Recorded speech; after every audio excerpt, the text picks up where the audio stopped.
Et donc, je pense, pour moi, qu'il est temps que les acteurs du football se retrouvent autour de la table pour se parler et prendre ensemble une nouvelle décision. S'ils optent pour une nouvelle élection, le seul qui peut gérer aujourd'hui la fédération, comme je l'ai dit, c'est Samuel Eto'o, pourvu qu'il s'entoure des experts qui maîtrisent la chose. Merci, docteur Edouard Fossivé, pour cette lecture et pour cet appel au retour finalement au calme dans la maison FECAFOOT. Intéressons-nous à la question du jour, ce différend qui oppose la RTC à la société Congelcam.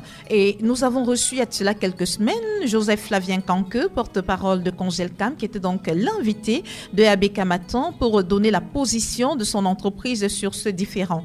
Et au cours de son intervention, vous avez suivi de bout en bout, vous avez souhaité revenir éclairer la lanterne de nos auditeurs sur ce qu'on pourrait appeler des zones d'ombre qui auraient existé dans son intervention. Docteur Edouard Fossivé, quels sont les points sur lesquels vous n'avez pas été d'accord avec Joseph Flavien Canqueux, qui est le porte-parole de Congelcam?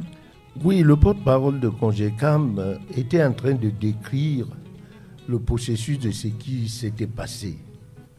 Mais si l'on voit, quelques questions doivent être posées. S'il me suit et s'il a le téléphone, qu'il puisse répondre pour qu'ensemble, nous puissions comprendre de quoi il est question.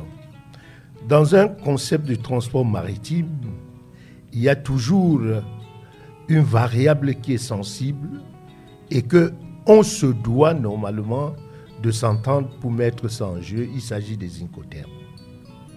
L'Incoterm, c'est quoi? L'Incoterm, ici, c'est les termes du commerce international qui vient ici partager les responsabilités. Responsabilité du vendeur, responsabilité de l'acheteur et voire même responsabilité du transporteur maritime. Alors, depuis que cette histoire a commencé, le chargeur qui est Congelcam ne nous dit pas quel est l'Incoterm apprécié. Lorsque vous avez posé la question, si vous vous rappelez, quel était l'Incoterm, voici ce qu'il vous a dit. L'Incoterm, les Incoterms ont leur sigle. Il ne vous a pas dit c'était SWOC, FACS, FOB, CIF, DDP. Il ne vous a pas répondu. Voici ce qu'il a dit.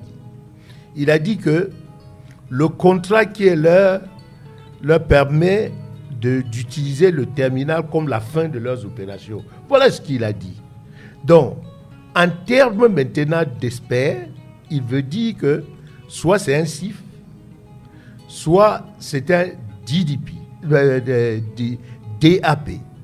Mais il faut à tout prix qu'ils nous disent, au niveau de leur contrat, quel est l'Incoterm qui avait été choisi, soit par le vendeur, le fournisseur, soit par l'acheteur qui est Congelcam.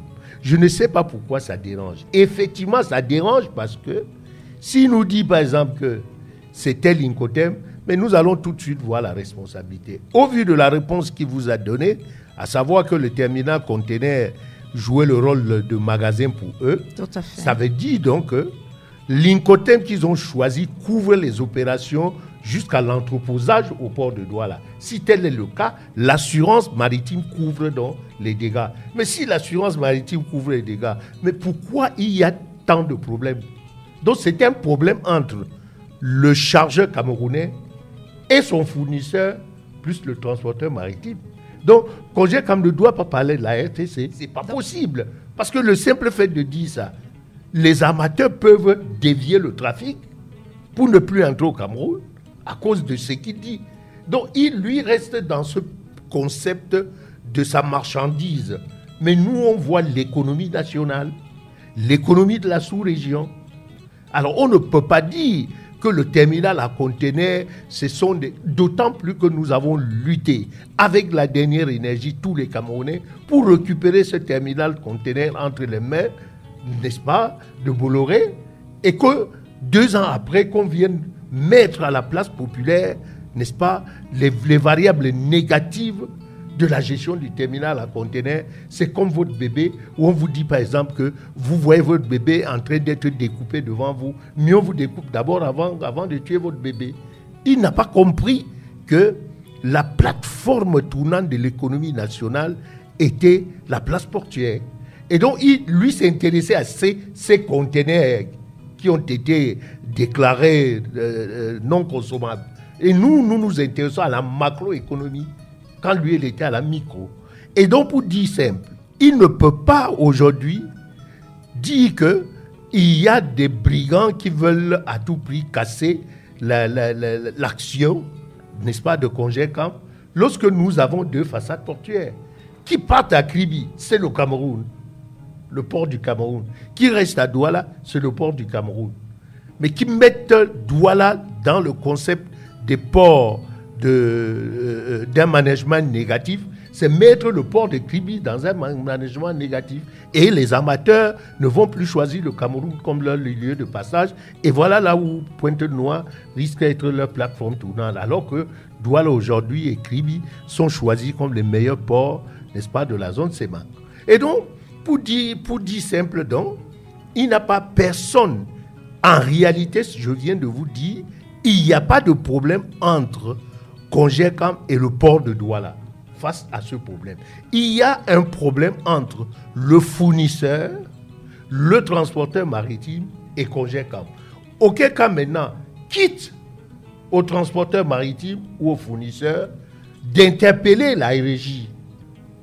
Mais Congé-Camp ne peut pas interpeller la régie parce que dans le droit, tout est fait pour que Congé-Camp ne puisse pas avoir ses conteneurs au port de Douala. Congé-Camp a pourtant dit qu'ils vont entamer une action contre le port et contre leurs fournisseurs. Donc, c'est les 2 mises en cause dans cette affaire. Non, justement pour ça que je suis là aujourd'hui pour dire le Congé-Camp ne peut pas attaquer le fournisseur, attaquer la RTC. Ça n'existe pas. Pourquoi ?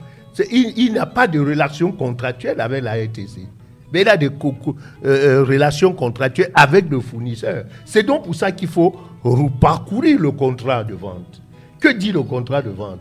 Le contrat de vente vous donne la quantité de marchandises, la qualité de marchandises, l'incoterm choisi. Quel est cet incoterm? Pourquoi est-ce que, jusqu'à ce jour, on ne nous dit pas c'est CIF, c'est FOB, c'est DDP? Ce terme, pourquoi est-ce qu'il le cache?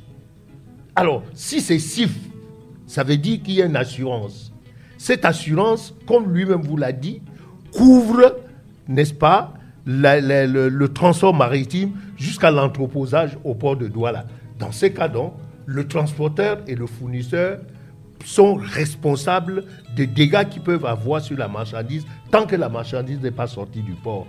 Donc, en réalité, Congé-Camp ne peut pas prononcer le nom de la RTC. Que Congé-Camp prononce le nom de son fournisseur pour dire « je n'ai pas reçu les conteneurs chez moi ». Je vous donne un exemple pour ceux qui nous suivent. Si c'est DDP, ça veut dire « deliver do TP », ça veut dire « il attend sa marchandise chez lui ». S'il attend sa marchandise chez lui, ça veut dire que la sortie, l'entreposage au port et la sortie ne le regardent pas. Ça veut dire que le vendeur vient livrer la marchandise à son domicile, lieu indiqué. Disons par exemple à l'immeuble ABK. Tout à fait. Donc si on vient livrer à l'immeuble ABK et que au port, la marchandise est déclarée avariée, sa responsabilité n'est pas engagée, c'est la responsabilité du fournisseur, du vendeur. Parce qu'avec le contrat qu'il a eu avec le vendeur, il disait « viens me livrer le conteneur à l'immeuble ABK ». Alors, d'où vient-il? La RTC maintenant n'a pas de problème avec Congé-Camp, mais la RTC peut avoir de problème avec le fournisseur. D'où vient-il que le chargeur camerounais prononce le nom de la RTC? Et quand je dis 2 entreprises de grande valeur au Cameroun, lui, qui est un homme politique de ce pays, qui vote les lois de ce pays, ne peut pas détruire l'économie du pays. Voilà de quoi il est question. Quand vous êtes au niveau de l'import, vous avez 11 jours.